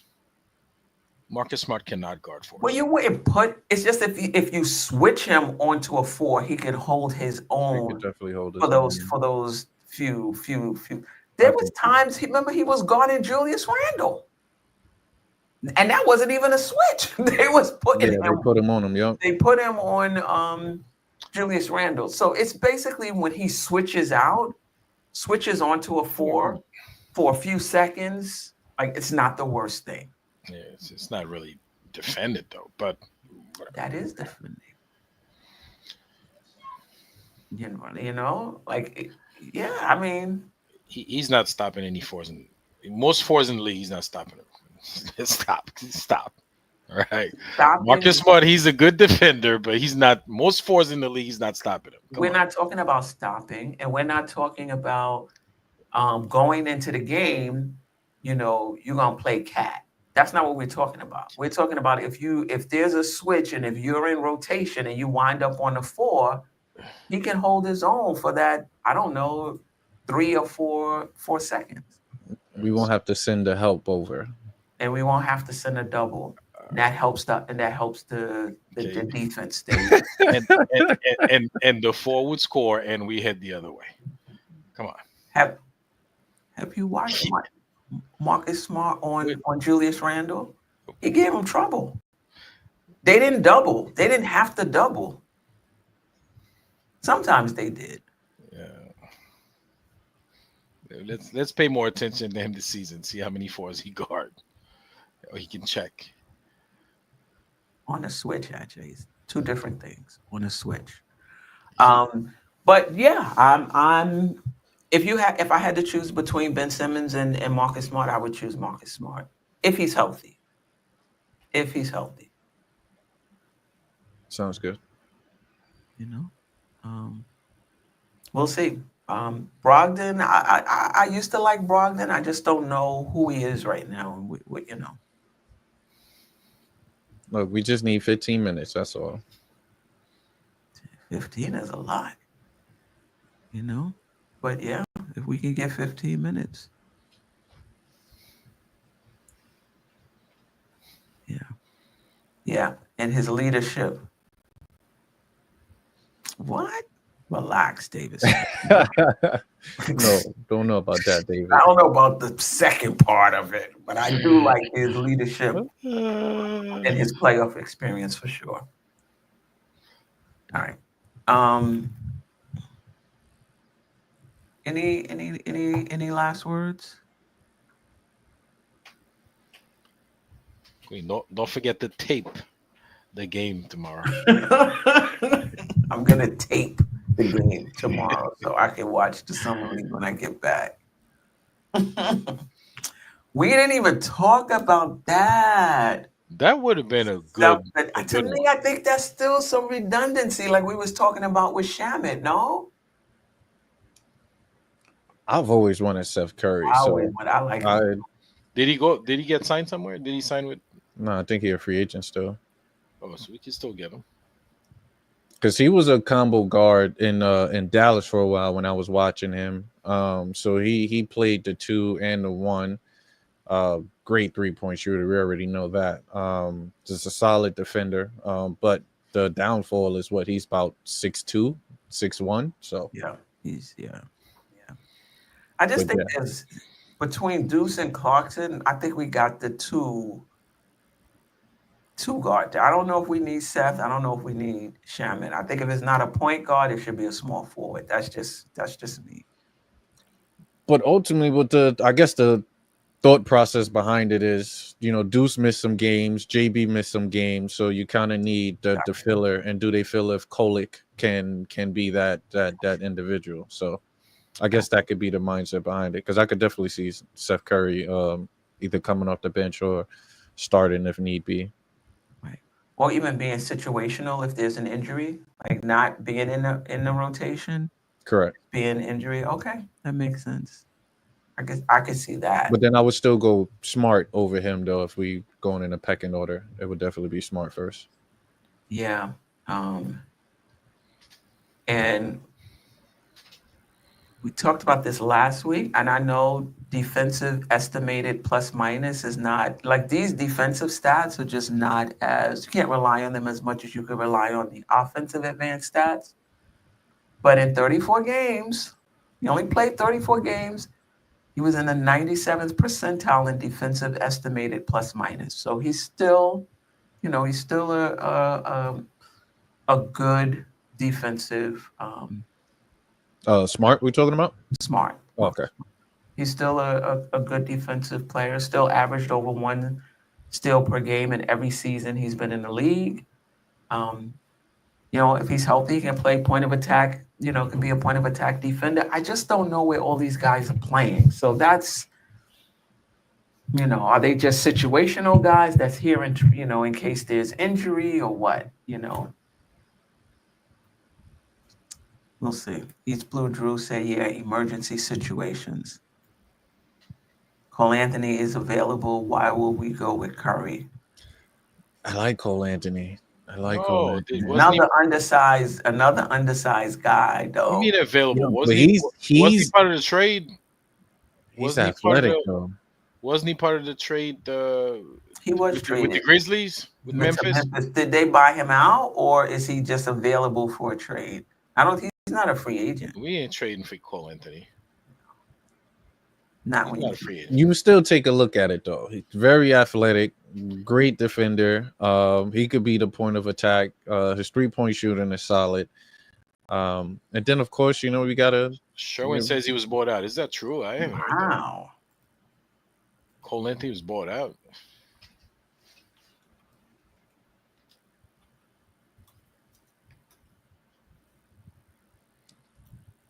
So I can make a point for a lot of these. They are players. working with him to potentially buy out his contract. Did it happen already? Yeah, I agree. That was the thing about Cole, though. Curry shoots 45% from three. He is very inconsistent, but Cole Anthony is cold, though. He is cold. Like, you saw him in the playoffs. He came off the bench for one of those games and basically, I mean, he is hot or cold, but he's somebody that can get hot and he can fill it up. He plays with a lot of confidence. He brings a lot of energy. He's a really good defender, but he is inconsistent. He really is. Look, you play better when you come home. Nostalgic Nick said this roster is stacked already. And the other thing is, who are you bringing in at that 10th position? Do you want to bring in somebody who wants to play? Or do you want to bring in somebody who would be okay not playing? It would have to be someone that's going to come in and play the what's this dude's name? The Tucker role. Come in, be that motivation. If something occurs, be that situational player. That's ultimately it. Like I said, we're trying to win a championship right now. We don't need no divas, nobody to come here to disrupt the rotation. You want to win a championship, you got to sacrifice. So come over here and win a chip. That's the mindset you got to have. Yeah. But then again, if you come in a training camp and you start killing, then hey, look, we have a new head coach. There's no favorites. He's going in with an open mind. So maybe you can bring someone on that 10th spot. And if they play well within that system, you in a rotation. So you could have both minds. Do you think about it? Yeah. Ron brings up a good point. Who's the knockdown shooter on the Knicks? We got guys who can shoot it. Yeah. Who's the night? Do we have a sniper? I don't think so. No.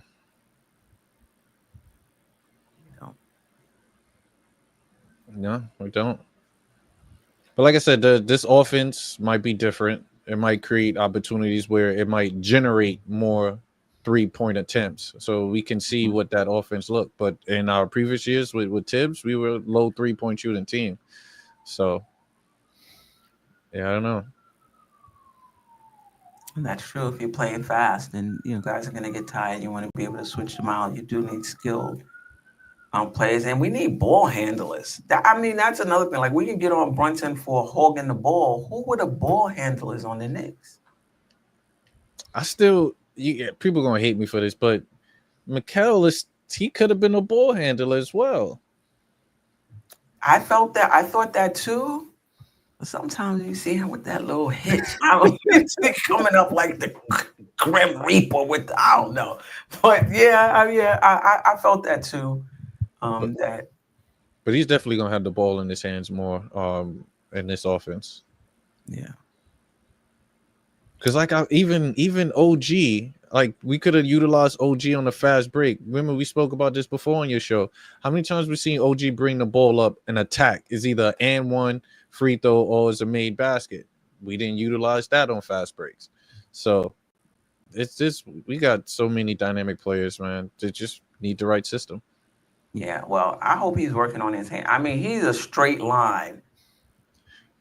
We take it. I don't need you to go left and right. Go,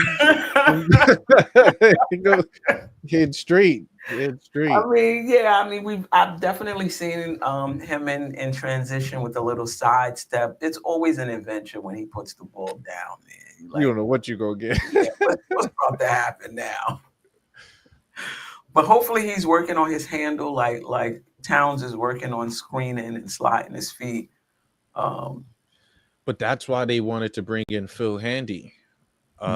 Phil Handy's been like that ISO guru guy out in LA. So it would have been phenomenal to bring him along to work on the ball handling. But he can pay for his own. He's making like $489 million. You know what I mean? Like, well, we seen hire the jump. somebody to help you with your ball handling. You know, we seen the jump. We seen the jump. We have. Yeah. Yeah, we'll see. Yeah. Any last words? I'm good. Nope. All right. Shout out to the chat, the replay gang, the silent listeners. We appreciate you. Nostalgic Nick, David Smith, still Nick fans. I'm not gonna get to everybody, but Bodega Wi-Fi, A Train, D Grant, Sherwin, Wiz, JJ, Cardiac Knicks.